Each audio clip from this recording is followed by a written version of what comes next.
first race of this weekend's 750 Motor Club meeting then is going to be the first race of the weekend also for the 750 Trophy Series. Pole position, we can see the yellow and blue car on the left of your screen of John Webb. Alongside him on the front row is Ron Welsh in his Formula Junior car.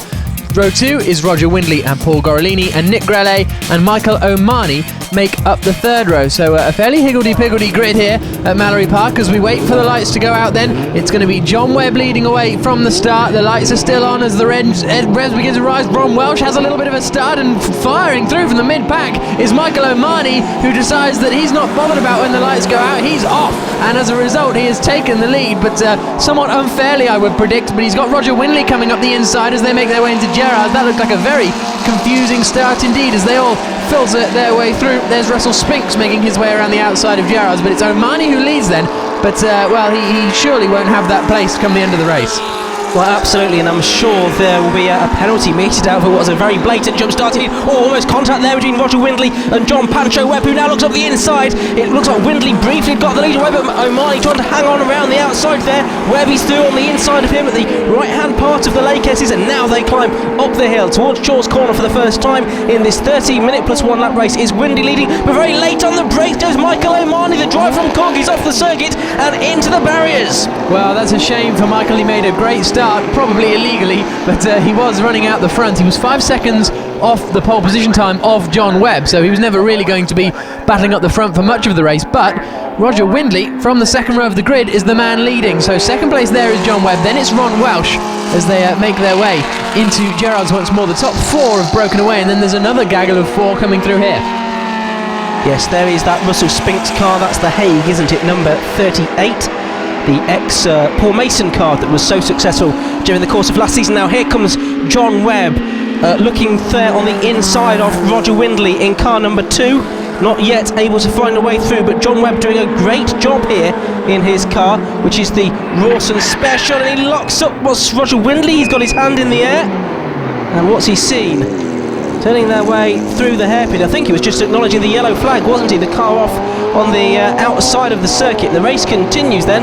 That would have concertinaed the field up. Now, an interesting point here. Well, in fact, let's see the replay first of all, Jack. Yeah, I think first of all we're going to see Michael O'Mahony deciding not to brake for the hairpin, and he's very late on the brakes there, isn't he? And he's got no chance. I wonder if that might possibly have been a problem with the car, because that was very late on the brakes for O'Mahony, and the front right is ruined. And then here come they over the start. Yeah, unfortunate for O'Mahony. Travels all the way from Cork for his racing. There you can see Fairthorpe, or the Welsh Fairthorpe, being overtaken around the outside there by the number 3 car of David Larkins in the Gerald Reliant, and that's the car that started back on row 5 of the grid. So he has made up some ground. Of course, that Formula Junior car started on the front row, just loses out again now. And coming up behind, you've got the number 9 car, which is Paul Gorolini in the JB. Yeah, well, that start really played chaos with the grid order, but nevertheless David Larkins is doing a great job to be on the back of Ron Welsh, because he was some 7 seconds slower in qualifying, so perhaps some problems. He's going to have a little look up the inside. No, not quite close enough. That, as you say, Ian, concertinas them up. So Paul Gorolini, race winner a couple of times so far this season, is right on the back of them as well, and this is ultimately, I think, the battle for 4th position, isn't it, as they make their way over the start finish straight. No, the battle for 3rd, I should say, because here come the 2 leaders down towards Gerrard's, coming up behind Mike Whitby. Yes, and there's not too much to choose between the 2 leaders. I was going to point out a few moments ago, the number 2 car of Roger Windley is a car that runs in the invitation class, so not the main trophy class, which is Class C. John Webb is the first of those cars. We also have Class A, which is effectively for the Austin 7s that compete in the Triple Challenge, and this looks like a battle among that particular group of cars. The number 32 car there is that of David Wetton leading this little gaggle. Yep, they make their way around the hairpin. He's being closely followed by Christian Pedersen as they make their way down towards the Devil's Elbow then in a very smoky David Wetton car, it has to be said. Here come the 2 leaders though. Roger Windley still unable to get away from John Webb, and these two, the gap's been kind of similar for a few laps now, but is this Webb's opportunity as they come up behind a back marker? Windley has to take the inside line to get past him, so Webb has to tuck in behind. It was a bit of a scary moment a few laps ago for Webb, and he's going to try and go around the outside. A bit of contact there potentially at the apex of the hairpin, and now, well, they were almost going to be side by side, but Windley's got a little more straight line speed, it seems. This is a great battle for the lead. Well, it certainly is, with these 2 very different cars. It is the time 3B of Roger Windley then that leads the race. It's John Webb in 2nd place.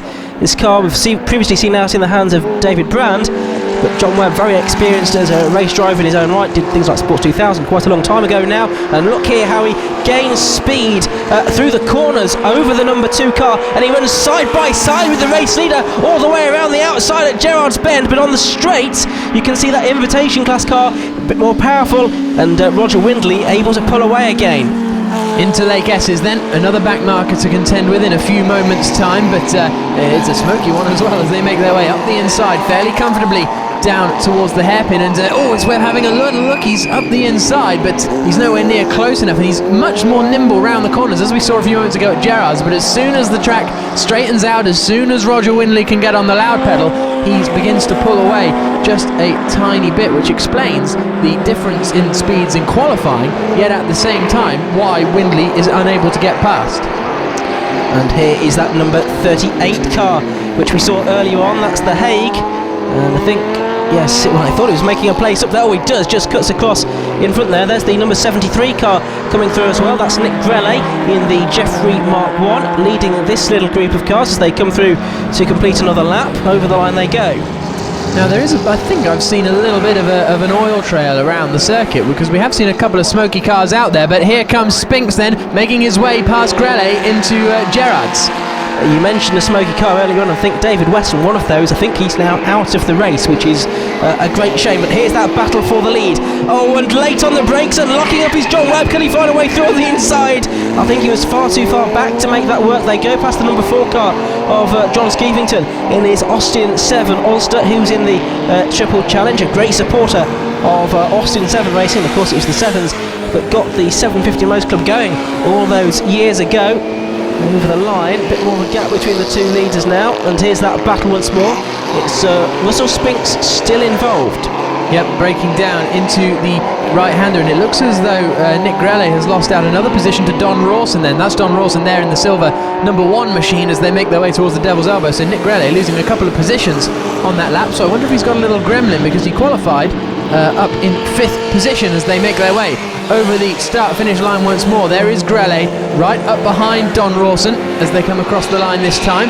Not going to be quite close enough for a move into Gerrard's, but this is a good performance from Russell Spinks, who qualified behind both of these two, both that man Don Rawson and Nick Grelle, who's closely following him. Yeah, Rawson with the Climax car, his eponymous car. Now that is the 75 car of Mike Peck, who's not quite up towards the front of the Austin 7 Triple Challenge as we often see him, but here coming up to the hairpin for the final time, and now in a very clear lead after a strong early dice and a strong challenge from John Webb.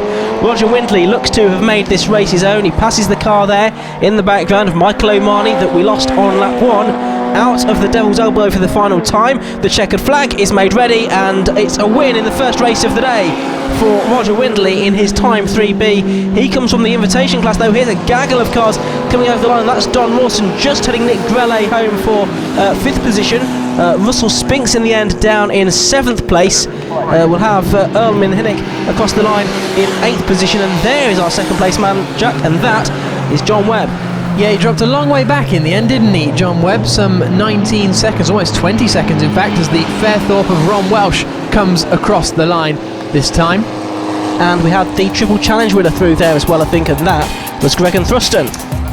Well, as the marshals move Michael O'Mahony's machine to a place of safety, here's confirmation that it was a 20-second victory in the end for Roger Windley. Ron Welsh finishing in 3rd place, and a fairly lonely 4th position for Paul Gorolini. Further down you see that Gregan Thruston won the Austin 7 Triple Challenge, finishing in 9th place overall. Mike Whitt beat David Larkins, David Wetton and Michael O'Mahony, the non-finishers. So Roger Windley wins the first of 2 races today in the 750 Motor Club 750 Trophy Series. You can see the second in 2 weeks' time, but join us after the break for Formula 4 action.